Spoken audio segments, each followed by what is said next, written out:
Hello friends, आपका स्वागत है हमारे चैनल धार्मिक जिंदगी कहानियाँ में। आज आपके लिए लेके आई हूँ एक और कहानी जिसका नाम है भूखे को भोजन देने वाले को ईश्वर कभी भूखा नहीं रखते। फ्रेंड्स, अगर आप हमारे चैनल पहली बार आए हैं तो चैनल को सब्सक्राइब कीजिए और साथ में लगे बेल आइकन को भी प्रेस कीजिए ताकि हमारी कहानी सबसे पहले आप सुन सकें। कहानी पसंद आए तो लाइक और शेयर करें। आपको कहानी कैसी लगी अपनी राय कमेंट बॉक्स में दें। तो आइए कहानी शुरू करते हैं। एक बेहद गरीब और साधारण लकड़हारा रात दिन लकड़ियां काटता, मगर कठोर परिश्रम के बावजूद भी उसे और उसके परिवार को सिर्फ एक वक्त का भोजन ही नसीब होता। एक दिन उसकी मुलाकात एक पहुंचे हुए सिद्ध महात्मा से हुई।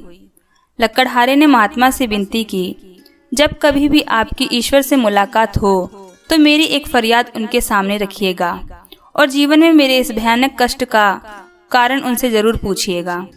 कुछ दिनों बाद उसे वह महात्मा फिर मिले।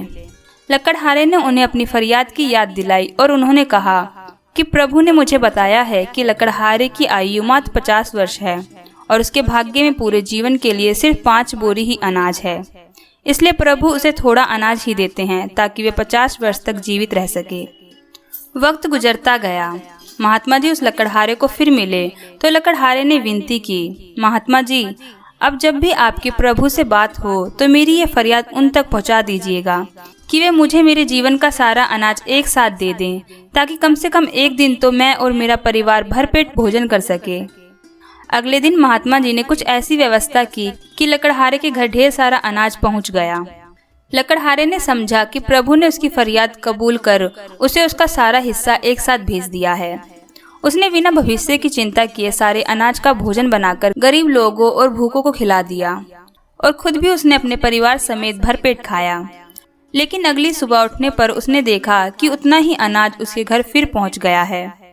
उसने फिर गरीबों को भोजन कराया, फिर उसका भंडार भर गया।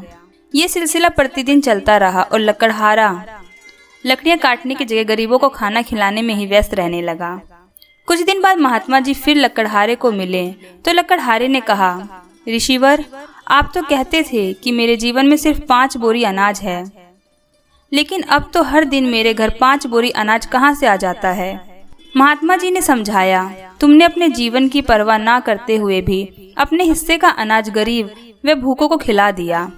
इसलिए प्रभु अब उन गरीबों के हिस्से का अनाज भी तुम्हें दे रहे हैं, क्योंकि किसी भूखे को भोजन देने वाले को ईश्वर कभी भूखा नहीं रखते। उम्मीद है दोस्तों आपको ये कहानी पसंद आई होगी। फिर मिलती हूँ एक और नई कहानी के साथ। तब तक के लिए अपना ख्याल रखें।